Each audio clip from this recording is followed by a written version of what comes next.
Hello, everyone. Welcome back to Met Investor. Thinking of investing in passive income NFTs? I did, and here's a few things I wish I knew before I got started.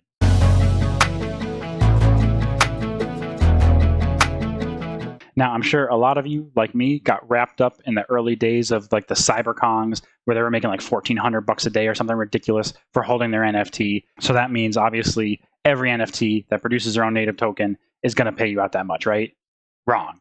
I bought the first passive income NFT that I could without really doing any research at all. And here are some of my mistakes. And this is in no way financial advice. Do your own research. I'm not telling you to buy this NFT. I'm not telling you to sell it. I'm just simply going over the things I wish I knew before I had purchased this. Full disclosure, I do own one of these NFTs, and we're just going along for the ride. So the project I invested in was called Baller Bears. Okay, I only bought one just because I was new to the space and didn't quite want to spend all my money on it. Baller Bears is a 4,444 NFT collection that was meant to create its own passive income through its utility token Honey that you could stake your NFT to receive. I genuinely thought that if I bought this project, I could stake my NFT, earn my 10 Honey tokens a day. That would skyrocket to $1,400 a day. I could retire in 4 days, and life would be great. I quickly realized that roadmaps, tokenomics, everything comes into big play here. So let's get started. So here is their initial roadmap. I wasn't really around for the pre-mint launch, but I came here in the stage 2 for minting. And this is what I really focused on here, that after you mint your NFT, they're going to market it to help blow it up. After a couple days, they're going to launch their Honey platform where you can stake your NFT, earn your 10 Honey tokens a day, make you a millionaire overnight. And then, they're going to grow everything from there. So it doesn't go over their tokenomics at all. Now, and right off the bat, there's no dates. There's no real milestones here, really, except to market and roll out the Honey platform. It should have been an early indicator to me that there's no real utility to Honey other than you stake it and you get it. Now, that's never going to work because you can't get rid of it. So basically the price of it, if there is a price, the price just will continue to decline because there's nowhere to spend it but the liquidity pool. But that's a whole nother tokenomics discussion. Now, zipping over to their socials, they do have 20,000 followers on Instagram. But when you take a look at their engagement here, you have 16 likes, 5 comments. Like their engagement is relatively low, which is something I should have paid attention to, but I didn't. And then more or less the same thing if we zip over here to Twitter, 2,800 followers. Their engagement on Twitter's, I guess, percentage-wise is a little bit better, but still, for a project that has 20,000 followers on Instagram, you would think Twitter would be big, but you got 5 retweets, 7 comments. So there's not a lot of community engagement on the socials. Apparently I overlooked it. So I did hold the NFT for quite a while. And I staked my Honey. I staked my NFT, was earning my Honey, and then they came out with their roadmap 2.0. So we're going to click down here on their website, scroll on down.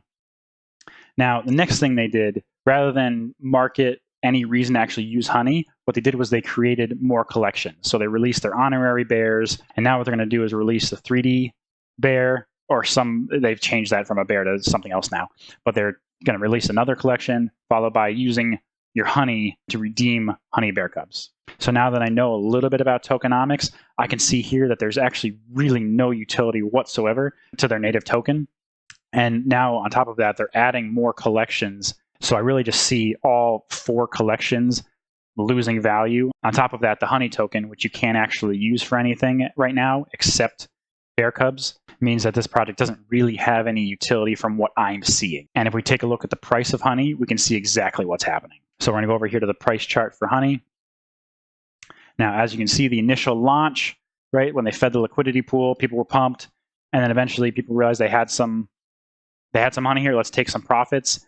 And then as soon as one person does, guess what? Everybody does. Bam. The price of Honey just plummets. The team tries to revive it with a little bit of liquidity pool adding. Guess what? Since there's nothing to spend Honey on, the investors drain the liquidity pool again. Then one final pump of, let's add some liquidity. Let's see if we can get this to hold. Nothing to spend Honey on again. And now it just drains down to practically nothing. So unless they do something quick, this is just going to continue to decline because there's no reason to spend your Honey and you're earning 10 a day. So there's no stop to it and there's no way to spend it. Now, of course, this is not saying that the project can't turn around. We've seen one influencer, one celebrity purchase an NFT and then the whole collection, skyrockets. We know that the NFT space is ridiculously volatile. So this is not financial advice. Do your own research. I'm not telling you to purchase the NFT. I'm not telling you to sell it. All I'm trying to get across is how important the roadmap is as well as the tokenomics for their native token if they offer. So at the end of the day, all you have is a project that's continually minting more collections, not really adding any utility to their native token. I don't see how this project can really go much further unless they make a drastic change.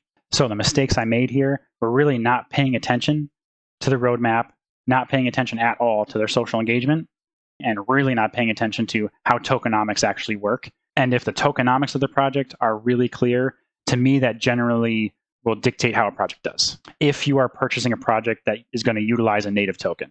If you found this video helpful, hit that like button, hit that subscribe button. It would really help me out. I'll talk to you soon.